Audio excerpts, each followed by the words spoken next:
Bonjour et bienvenue dans le podcast La Rose qui parle. Je suis Hélène, thérapeute psychocorporelle, accompagnante des blessures de l'intime féminin, prêtresse, enseignante sur la voie initiatique de la rose et bien d'autres choses encore. À l'image de la rose et de ses pétales, mon univers se déploie entre terre et ciel. Et je cherche avant tout à diffuser un message d'amour et de connaissance qui viennent toucher le cœur de celles et ceux qui m'écoutent. Femme fractale aux multiples facettes, je te partage un peu de ma vie intérieure, de mes réflexions et de mon expérience personnelle sur les différents sujets qui m'animent et me passionnent, en espérant que tout cela trouve en toi un écho heureux. Tu trouveras un nouvel épisode chaque 2e et 4e vendredi du mois, jour de Vénus. Alors installe-toi confortablement et bonne écoute.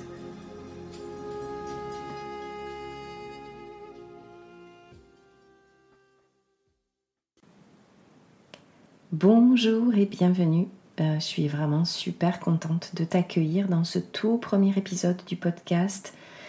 C'est une grande première. Alors je t'avoue que je suis à la fois émue et un peu impressionnée aussi. J'ai un peu le trac. J'espère que ça va pas trop se ressentir, mais bon, je me connais en général quand je commence à parler. Au bout d'un moment, je me prends dans le flow et ça coule tout seul. Ça fait longtemps que je pense à ce podcast, à lancer cette grande aventure. Le déclic n'était pas encore là. Voilà, ça fait peut-être plus de 6 mois que j'y pense et là ces derniers jours, je sais pas ce qui s'est passé. Il y a eu une bascule et me voilà. Donc si tu es là, je pense que tu me connais déjà un petit peu et que tu dois me suivre probablement sur les réseaux, notamment sur Instagram. Donc je vais peut-être pas me lancer dans une grande présentation. Si par hasard tu débarques ici et que tu ne me connais pas du tout, écoute, je t'invite à aller découvrir ce que je partage sur Instagram parce que c'est surtout là que je suis. Et moi je vais démarrer en fait cette aventure du podcast avec un épisode un peu particulier parce que cet épisode pilote il va se dérouler sur 2 parties. Donc la première écoute c'est là maintenant, aujourd'hui en ce 22 juillet 2024 qui est un jour très particulier pour moi dans mon cœur puisque c'est le jour de la Sainte Marie-Madeleine et que j'ai choisi de dérouler ce premier épisode sur le thème de mon parcours avec Marie-Madeleine, en tout cas mon parcours à travers cette figure féminine biblique et la manière dont elle a impacté à la fois ma construction, je dirais ma construction identitaire, ma construction donc personnelle, intime, et aussi comment elle a impacté ma construction sur le plan spirituel et initiatique parce que les deux sont assez indissociables. Et puis tu auras donc dans cette première partie je vais te raconter en fait un peu ma rencontre avec elle, comment est-ce qu'elle est venue me percuter. Et puis ça c'était il y a bien des années maintenant, et puis dans une je vais dérouler un petit peu ce fil de manière un peu chronologique et puis te raconter aussi les prises de conscience en fait que j'ai pu avoir par rapport à cette fameuse à ce processus en fait de construction et comment se sont tissés en fait mes liens intérieurs et extérieurs avec elle. Et dans une deuxième partie donc, que tu pourras écouter, qui sera en ligne vendredi 26 juillet, puisque mon rythme de publication, ça va être le vendredi, qui est le jour de Vénus, 2e et 4e vendredi du mois, et bien vendredi dans quelques jours. Tu pourras écouter la deuxième partie, qui sera là une deuxième partie un petit peu plus concentrée, on va dire, sur les difficultés, les points obscurs en fait que ce parcours entre moi et cette figure de Marie-Madeleine a pu soulever. On va dire que ça va être l'épisode un peu de mes 7 démons à moi autour de la figure de Marie-Madeleine. Et voilà, donc c'est vraiment un épisode en 2 parties, mais qui, en fait, cette double utilité, je trouve, d'être à la fois l'occasion pour moi d'évoquer cette grosse part quand même de mon cheminement avec Marie-Madeleine, et en même temps une manière de me présenter peut-être un peu plus en profondeur. Pour démarrer ce podcast, voilà, ça sera l'occasion de poser les bases. Et puis après, on pourra partir sur plein d'autres thématiques, parce que voilà, j'ai plein d'idées, plein de choses à te dire, à te partager, que ce soit moi toute seule comme une grande devant mon micro, ou que ce soit en duo avec d'autres personnes que j'ai à cœur d'interviewer, ou avec lesquelles j'ai vraiment envie de dialoguer, voilà, comme ça, à bâton rompu, pour te partager un peu mes réflexions et tout un tas de thématiques voilà, qui moi m'intéressent. J'espère que ça t'intéressera aussi, en tout cas c'est le but. Ok, bon ben voilà, la petite introduction étant faite, écoute, je ne sais pas combien de temps va durer ce premier épisode, alors je te conseille de t'installer confortablement, de prendre peut-être de quoi boire un coup, et puis ben écoute, on est parti. On est parti sur la route, sur le chemin avec Marie-Madeleine, et ma rencontre avec elle. Alors peut-être avant de te parler de ça, je vais peut-être juste très rapidement resituer Marie-Madeleine. Qui est-elle ? Tu le sais probablement, mais voilà, je voudrais quand même poser 2-3 jalons. Donc Marie-Madeleine, c'est cette figure biblique, cette femme très proche de Jésus, que l'on trouve dans le Nouveau Testament, donc c'est une femme des évangiles. Alors on la connaît de manière très erronée, mais malheureusement très persistante, comme étant la prostituée ou la pécheresse repentie. Heureusement, c'est une des facettes de cet archétype, de son archétype, qui est de plus en plus déconstruite, et on commence à la connaître vraiment plus comme qui elle est, c'est-à-dire à la fois une disciple et une compagne du chemin, du ministère en fait de Jésus. Une des femmes qui l'a assisté, de ses biens, de sa présence, de son amour, qui a été là jusqu'au bout avec lui, et qui est celle qui a assisté, la première, à la résurrection, comme en témoignent les évangiles de manière unanime, et qui en cela porte un message et représente une clé de voûte essentielle dans l'édification du christianisme des origines. En tout cas, c'est comme ça qu'on peut l'appeler. Et elle a été reconnue enfin par l'Église catholique de Rome comme l'apôtre des apôtres.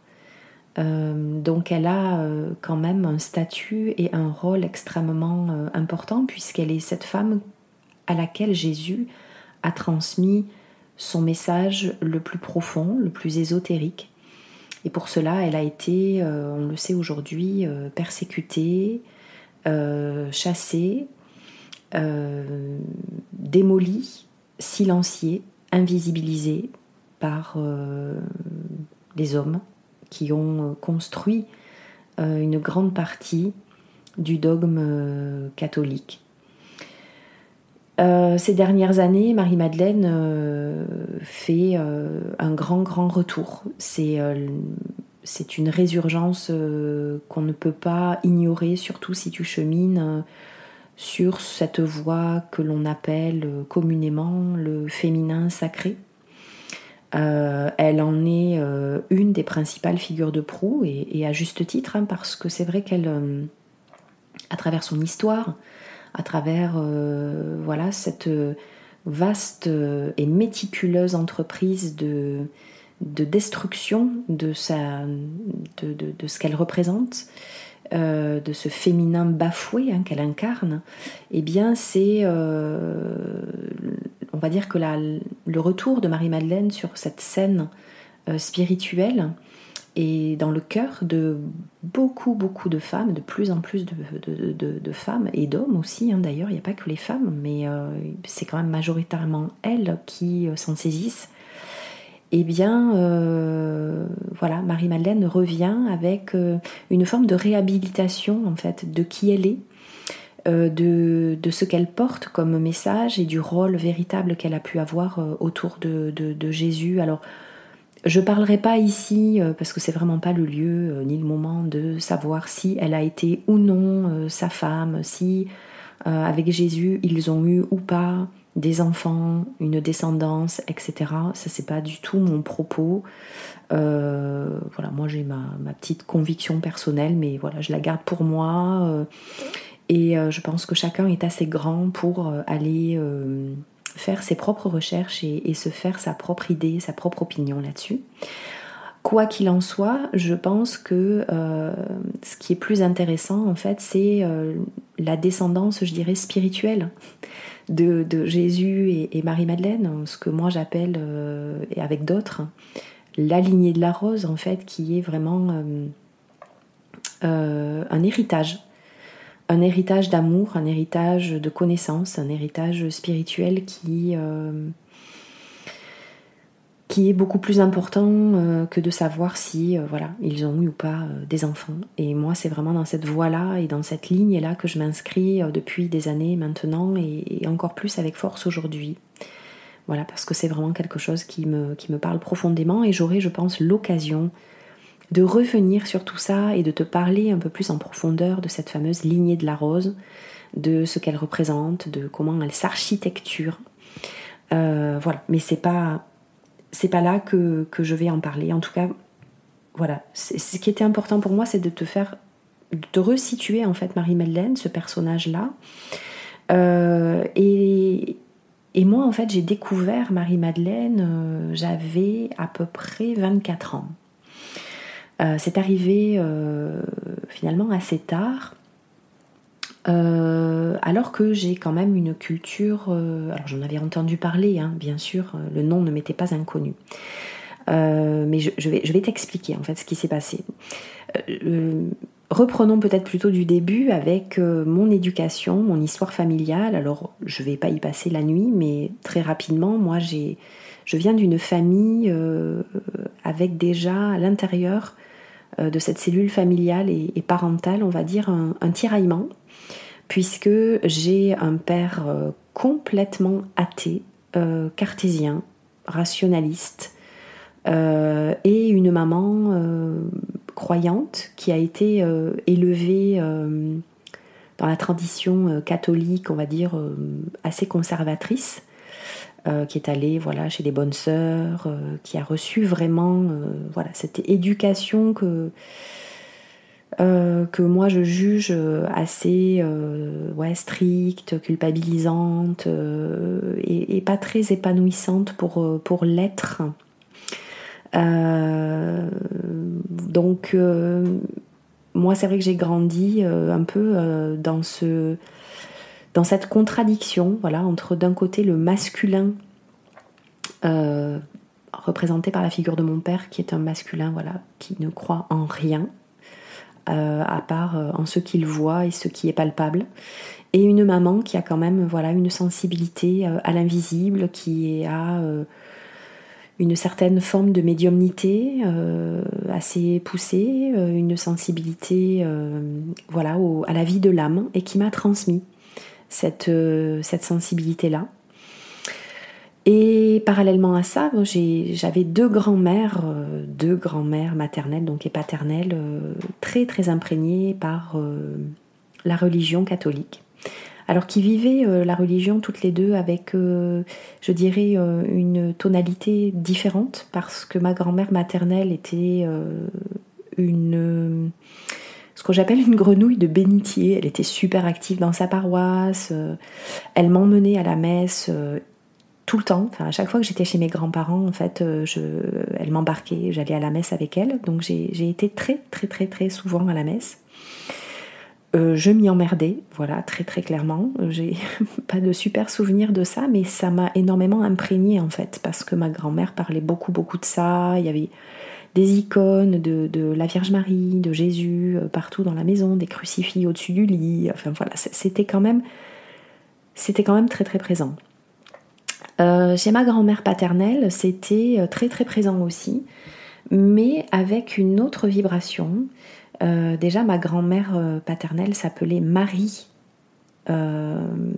et elle s'appelait Anne-Marie, pardon. Et moi, je porte ces deux prénoms puisque je m'appelle donc Hélène, Marie et Anne en troisième prénom. Donc déjà, j'avais un lien avec ma grand-mère paternelle qui était, je sais pas, un lien d'âme que j'ai senti voilà, a posteriori, hein, beaucoup plus fort, beaucoup plus puissant. Et en fait, ma grand-mère paternelle avait, elle, une relation très,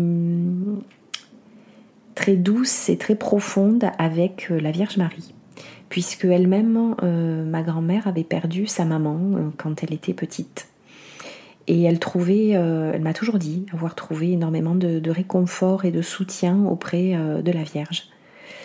Et je trouve en plus qu'elle portait vraiment ça, elle portait cette douceur, elle portait cet aspect très maternel et très enveloppant et très réconfortant que je retrouve en fait dans la vibration de Marie. Et moi, voilà, quand je pense à ma grand-mère, je pense tout le temps à Marie, parce que je les sens hyper proches. Donc voilà, donc moi j'ai été quand même pas mal baignée dans la religion catholique. J'ai fait mon catéchisme jusqu'à à peu près 12 ans. Et à cet âge-là, je sais pas trop ce qui s'est passé, je m'en rappelle pas très bien en fait, mais je crois que j'étais très mal à l'aise en fait par ce que je ressentais comme un message culpabilisant, mortifère. Et j'ai rejeté totalement la religion. Donc j'ai arrêté d'aller au catéchisme, j'ai arrêté d'aller à la messe. J'ai plus du tout voulu entendre parler de Jésus, de Marie, de tout ça. J'ai rejeté l'aspect religieux pour me tourner assez tôt, hein, ça m'a repris, je dirais, vers 18-19 ans. J'ai cherché très très tôt du côté de l'ésotérisme, du symbolique, et avec un attrait très fort pour les grandes traditions spirituelles. Donc j'ai cherché du côté du bouddhisme, de l'hindouisme, d'abord beaucoup de l'Orient. Et je me suis quand même intéressée beaucoup aux traditions initiatiques. Je suis allée du côté de la franc-maçonnerie, vers 30 ans d'ailleurs, je me suis fait initier en maçonnerie, j'y suis restée 5 ou 6 ans et je ne suis pas restée parce que je ne m'y suis pas sentie à l'aise et que en fait je n'ai absolument pas trouvé la profondeur spirituelle que je cherchais. Même si j'y ai fait de belles rencontres et de belles expériences, mais voilà, j'en suis partie assez tôt finalement.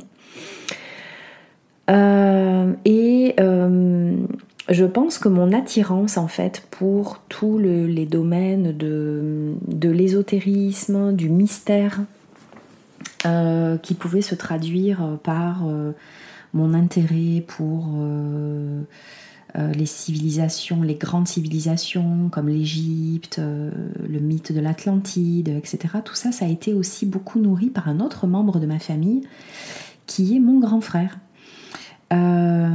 Qui a 4 ans de plus que moi et qui passait son temps à lire, à bouquiner, qui m'a beaucoup transmis. Je lisais après lui les livres que lui dévorait sur l'Égypte, sur l'Atlantide, sur Rennes le Château, je me rappelle. Et mon premier jeu de tarot, c'est chez mon frère que je l'ai vu. C'est mon frère qui m'a mis un jeu de tarot pour la première fois entre les mains avec le livre de Jodorowsky. Et mon frère a été un personnage clé en fait sur l'intérêt que je pouvais avoir pour toutes ces choses-là.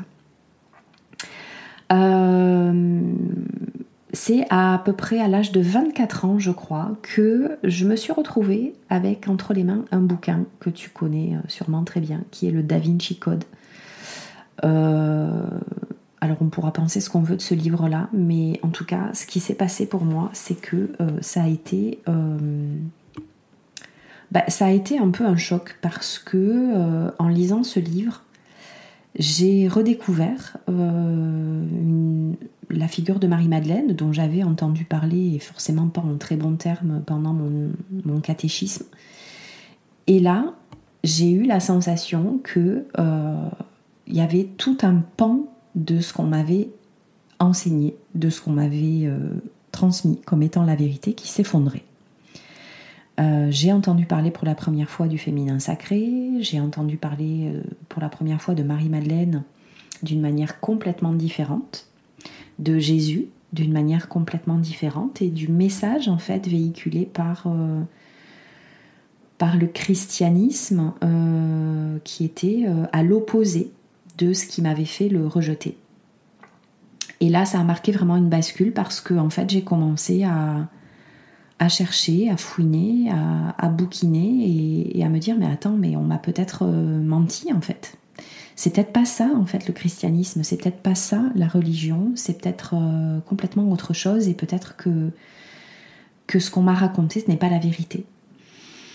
Et c'est comme ça en fait que les choses ont commencé. Alors j'ai laissé de côté le Da Vinci Code et en fait une porte s'est ouverte. Et d'abord j'ai pas vraiment été comment dirais-je, faire beaucoup de recherches. J'ai juste laissé infuser ce truc-là en fait, de me dire ouais il y a une autre manière de voir les choses et je sentais que la clé dans la serrure qui pouvait donc déverrouiller tout ça, c'était elle, c'était Marie-Madeleine. La vie s'est ensuite déroulée. Voilà, j'ai mené ma vie de jeune prof dans l'éducation nationale, je me suis mariée et en fait ma grossesse et les quelques mois qui ont précédé ma grossesse ont été un tournant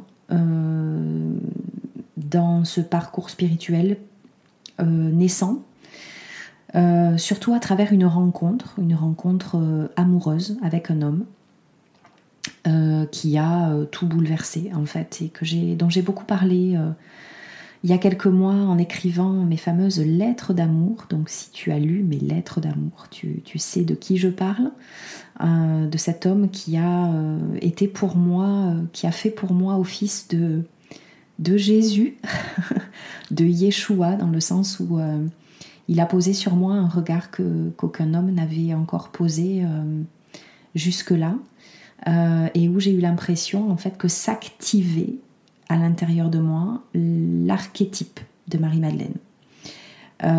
C'est comme si le regard d'amour qu'il posait sur moi était un regard du cœur, un regard de l'âme.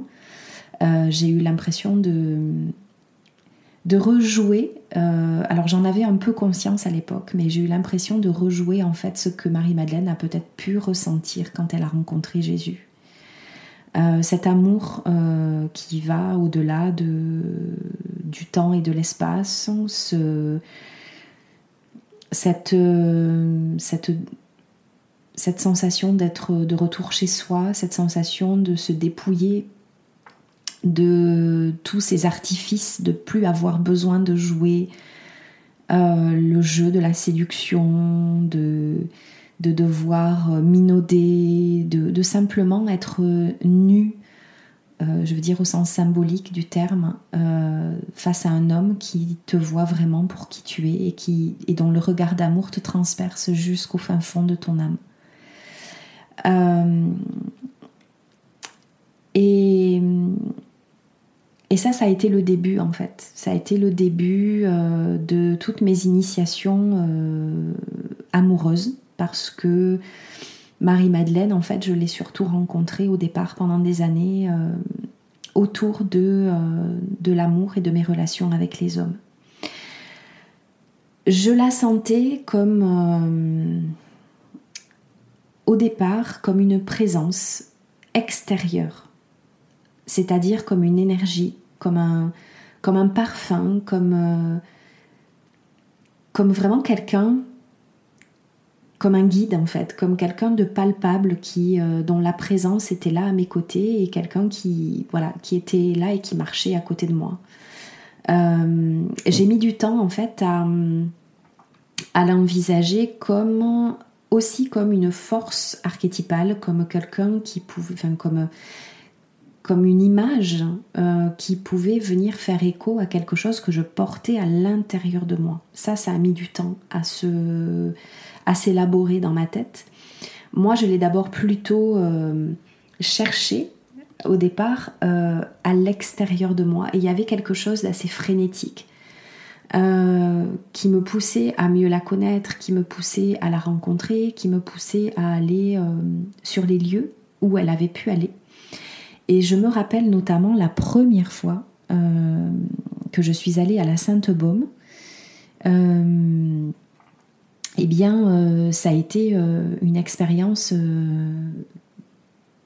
énergétique assez puissante, totalement inouïe même, parce que j'étais là-bas avec une amie d'enfant, une amie de mes parents qui me connaît depuis que je suis toute petite et qui habitait à l'époque au Plan d'Ops, donc à Aubagne, juste à côté du massif de la Sainte-Baume, et qui m'a amenée là-bas. Et cette femme elle a toujours une sensibilité, à toutes ces choses-là. Et quand je me suis retrouvée dans la forêt, qu'elle a commencé à me parler, à m'expliquer un certain nombre de choses, et puis ensuite que je me suis retrouvée dans la grotte, je me rappelle, je me suis assise sur un banc et j'ai eu cette sensation, cette image de me retrouver comme dans un utérus géant. Alors que je connaissais rien de tout ça à l'époque encore, je n'étais pas sur Instagram, je lisais très peu. Et je lisais surtout des romans. J'avais lu Jean-Yves Leloup sur Marie-Madeleine, j'avais eu Jacqueline Kellen, mais j'avais très peu lu en fait. Et j'ai d'abord saisi son essence et sa présence à mes côtés comme quelque chose de très empirique. Et je me rappelle, dans cette grotte, je me suis mise à méditer. Et j'étais comme dans une espèce de torpeur hyper douce. Je me sentais enveloppée et je me suis presque endormie en fait. Et je me rappelle que quelques larmes ont coulé et que je me suis sentie tellement enveloppée de douceur et d'amour. Ça m'a complètement bouleversée. Et ça a été vraiment ma première rencontre presque physique, je dirais, avec Marie-Madeleine et avec son énergie à l'extérieur de moi, mais pour sentir qu'elle venait percuter et activer quelque chose à l'intérieur. Et puis il y a eu tout ce processus aussi qui s'est enclenché, tout ce processus initiatique et spirituel en fait qui s'est enclenché, et où la présence de Marie-Madeleine s'est faite de plus en plus prégnante, obsédante, je dirais même, au fur et à mesure que j'ai développé mes connaissances, mes potentiels sur ce cheminement spirituel personnel. Alors moi, tu le sais sûrement, mais j'ai commencé d'abord beaucoup par le tarot. C'est le tarot de Marseille qui m'a happée, parce que je suis devenue tarologue. Je me suis beaucoup formée. Et j'ai commencé à accompagner et à recevoir en consultation individuelle à travers des tirages et puis à travers l'outil du référentiel de naissance auquel je me suis formée aussi il y a bien des années de ça. Et j'ai mis des années à percevoir et comprendre que Marie-Madeleine se cachait aussi dans les arcanes du tarot. Ça, j'en ai déjà pas mal parlé dans mon bouquin Le tarot de l'unité. Mais en fait, tout mon parcours avec elle ressemble à un jeu de pistes, à une présence presque en filigrane, presque invisible, qui se dévoile au fur et à mesure des compréhensions et de mon niveau de conscience, je dirais en tout cas, et de ma sensibilité à la découvrir et à la percevoir. Donc il y a d'abord eu le tarot, et puis il y a eu une grosse bascule qui s'est faite au moment où j'ai été rappelée par l'Égypte et où j'ai démarré un cursus initiatique sur la voie égyptienne aux côtés de la déesse Isis. Et là, j'ai aussi compris que Marie-Madeleine était planquée derrière Isis parce que, au gré d'un certain nombre de lectures, d'initiation et d'avancées en fait de mon cheminement avec la déesse Isis. Donc c'est sur cette voie de prêtrise isiaque que j'ai menée pendant 3 ans. Et bien Marie-Madeleine n'a cessé de se rappeler à moi et de se manifester sur le chemin. Tant et si bien qu'en parallèle de cette prêtrise égyptienne que je menais, donc ça c'était entre 2019 et 2021, j'ai fait la rencontre d'une femme, Elodie Mas, qui est devenue aussi une de mes enseignantes et une de mes mentors, et qui a ouvert à ce moment-là la première session d'un cursus de formation qui s'appelle la Rose Tantrique et qui était donc destiné à former un bataillon de femmes autour des enseignements thérapeutiques, je dirais, et initiatiques, sacrés de Marie-Madeleine.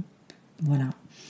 Donc je me suis évidemment pas posé beaucoup de questions quand je me suis retrouvée à décider si je m'inscrivais en parallèle de ma prêtrise ou pas à cette deuxième prêtrise, puisque c'était présenté comme tel. Donc c'était un parcours pour devenir thérapeute prêtresse de la Rose Tantrique. Donc ça fait un titre un peu pompeux, mais bon, voilà, c'est comme ça. Et je me suis inscrite à cette formation de 14 mois. Alors on était en plein Covid, donc ça a été assez rock'n'roll.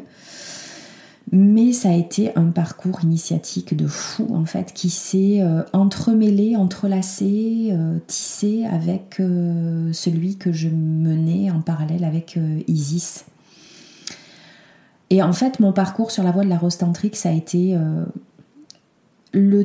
on va dire le chaînon manquant sur mon parcours, parce que c'est celui qui m'a permis de revenir à mon corps, de revenir dans mon ventre, de revenir à ma puissance de femme et d'explorer en fait tout l'aspect charnel, tout l'aspect, toute ma sexualité aussi.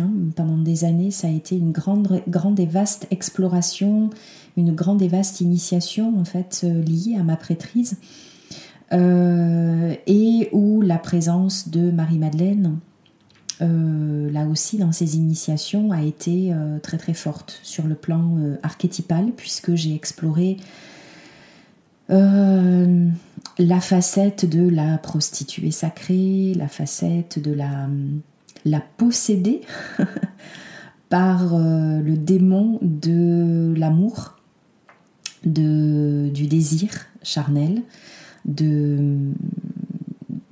et de l'attachement amoureux. Donc pendant toutes ces années, Marie-Madeleine a été à la fois un guide, une enseignante et une activatrice d'initiation. Et je la sentais très clairement, à mesure que je grandissais, on va dire, dans ce parcours initiatique, je voyais bien extérieurement, ce qu'elle était en train de mettre sur ma route.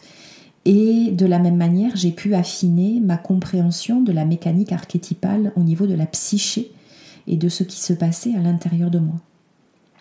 Donc ça a été un parcours alors sur lequel je reviendrai plus en détail dans la deuxième partie de cet épisode. Donc je t'en parlerai très très rapidement, mais pas là tout de suite.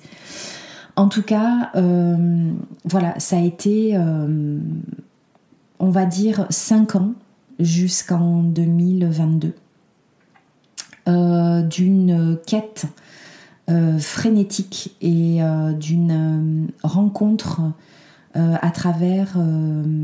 d'une rencontre avec Marie-Madeleine à travers des expériences de vie où le corps, la chair et l'esprit cherchaient en fait à se rencontrer à l'intérieur de moi, et où je cherchais en fait la clé, je cherchais comment réconcilier. Et c'est là que je me reconnaissais énormément en elle. Je cherchais à réconcilier ma quête d'amour qui passait beaucoup à travers mes relations avec les hommes, à travers la chair, à travers ma sexualité, à travers mon corps, et la reconquête en fait de ma puissance féminine, mais que je cherchais donc à réconcilier avec mon aspiration à rencontrer Dieu, mon aspiration à ma foi en fait, mon aspiration à m'élever en esprit et en Dieu. Voilà, je reviendrai sur tout ça parce que sinon ça va durer beaucoup trop longtemps. Alors c'est vrai, il y a une chose que je voudrais te préciser, c'est que même si je me suis toujours beaucoup identifiée sur le plan personnel et spirituel à Marie-Madeleine, à aucun moment je me suis dit que j'étais sa réincarnation ou je ne sais quel autre délire, parce que ça j'en ai vu et entendu beaucoup, mais voilà, même s'il y a eu des moments de suridentification, et ça je t'en parlerai dans le deuxième épisode, enfin dans la deuxième partie de cet épisode, à aucun moment je me suis dit que j'étais la réincarnation de Marie-Madeleine. Voilà, ça je tenais quand même à le préciser. Et à aucun moment je me suis dit non plus que je canalisais Marie-Madeleine. Ça c'est un truc dont voilà, que j'ai jamais voulu. Enfin, j'ai toujours senti que ça sentait un peu mauvais en fait. Et d'ailleurs les canalisations, on le sait, ce sont des tuyaux et généralement ça pue. Donc voilà pour la métaphore, mais moi j'ai jamais voulu partir là-dedans parce qu'il y a une part de moi qui a toujours senti que c'était pas juste, que c'était pas aligné, et que Marie-Madeleine elle a sûrement des messages, mais ces messages ils sont pour chacun d'entre nous, ils nous sont personnels et intimes, et je pense pas qu'on ait besoin de canaux pour venir nous transmettre des messages de je ne sais qui ou de je ne sais quoi. Donc voilà, ça aussi ça fait partie des expériences malheureuses que j'ai pu avoir sur le chemin spirituel, et dont je te parlerai dans un autre épisode au sujet de l'emprise, de la prise de pouvoir sur le chemin spirituel. Quoi qu'il en soit, moi j'ai plutôt eu l'impression d'être, j'aime bien prendre cette image, mais j'ai plutôt eu l'impression d'être un tesson de sa mosaïque. Comme si, en fait, Marie-Madeleine avait déposé une part de son essence en moi. Comme si je portais une part de qui elle est, parce que je la vois de plus en plus, depuis toutes ces années, se révéler et s'exprimer à travers de multiples manières, de multiples femmes, dans des variations et des intensités et des couleurs différentes. Elle a vraiment toute une palette archétypale et une manière de se rendre visible qui est d'une richesse incroyable. Et moi j'ai quand même toujours eu cette sensation en fait qu'elle avait déposé une goutte de son parfum dans mon cœur, et que voilà, ma mission c'était, même si j'aime pas trop ce mot, mais en tout cas j'avais à révéler en fait ce parfum et à simplement le diffuser. Voilà.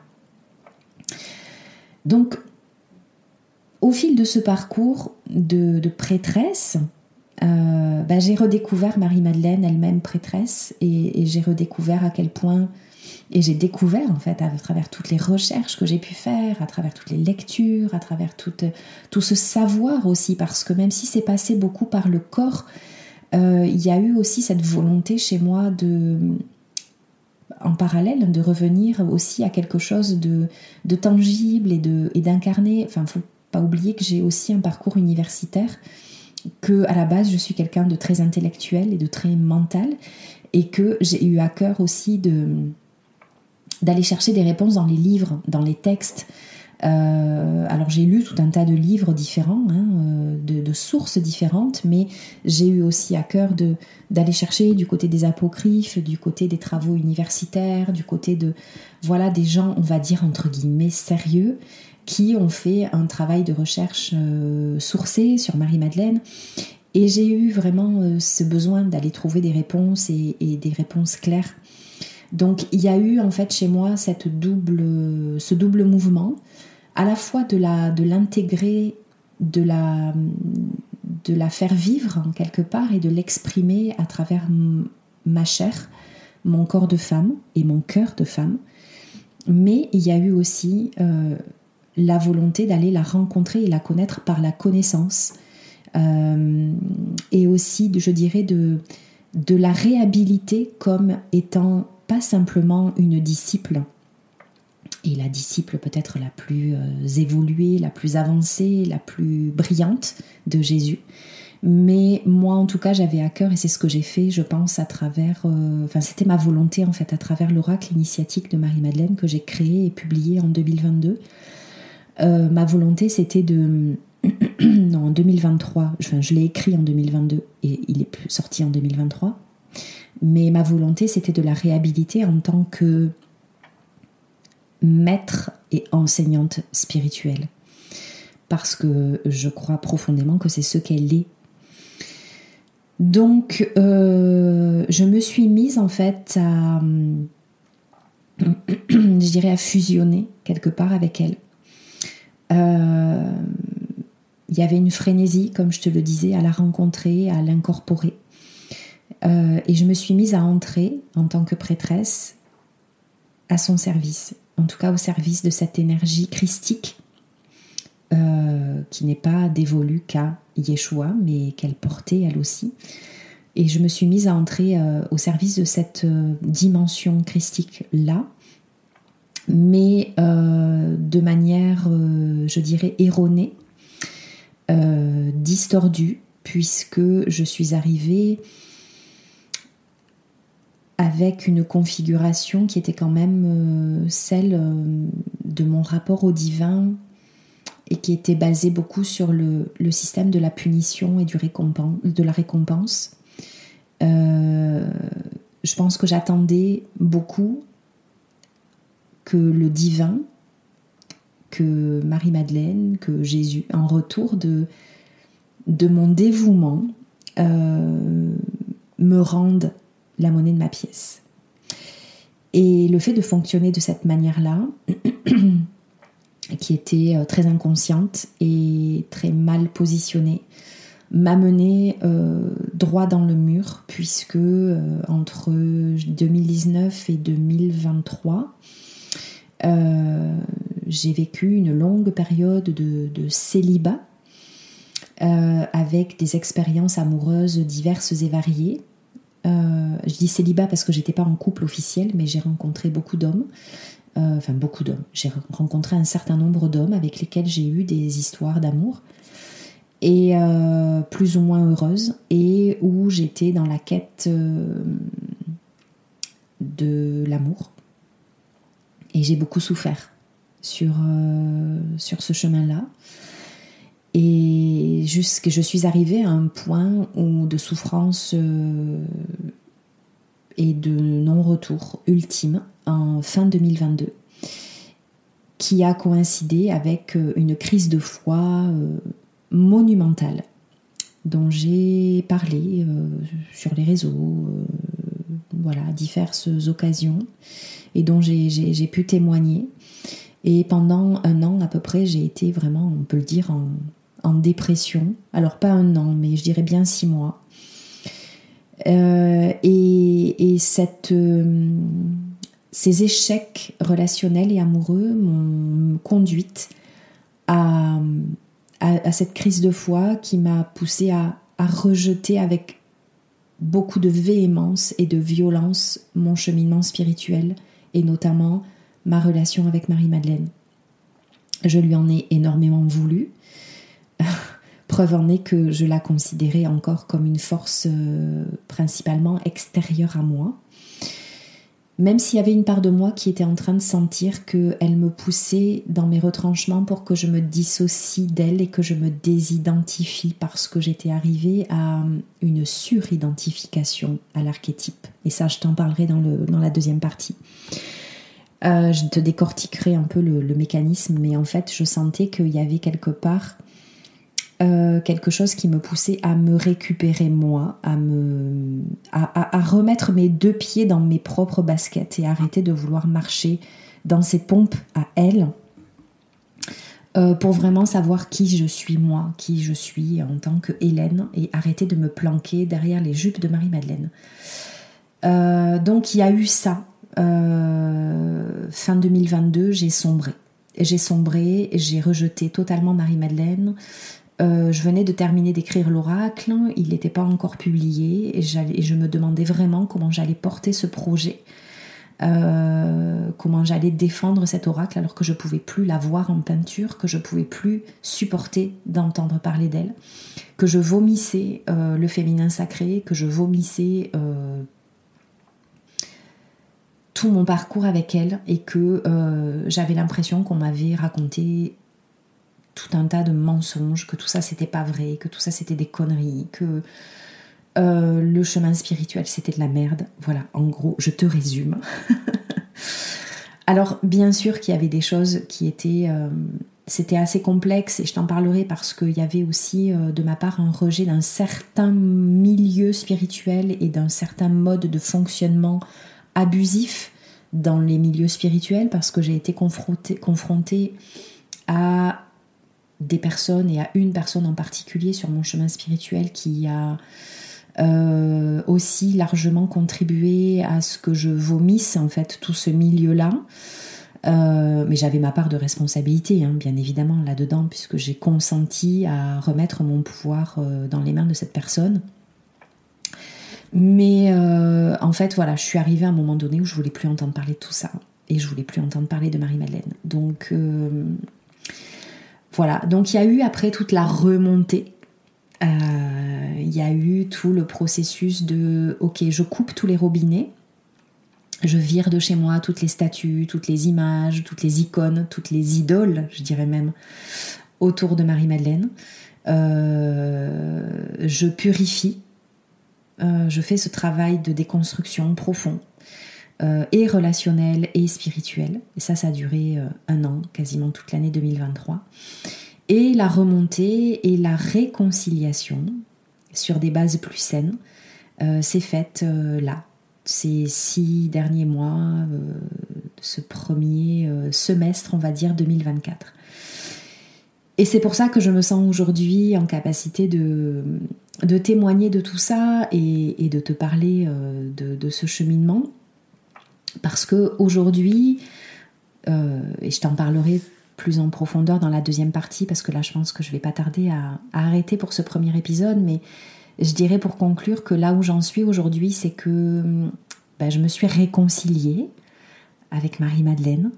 Je la considère et je la prends pour ce qu'elle est, c'est-à-dire à la fois une force extérieure qui est à l'œuvre dans le monde, et à la fois comme un archétype puissant, très très puissant à l'intérieur de moi, et une force qui m'a permise de me rencontrer moi-même, vraiment, voilà.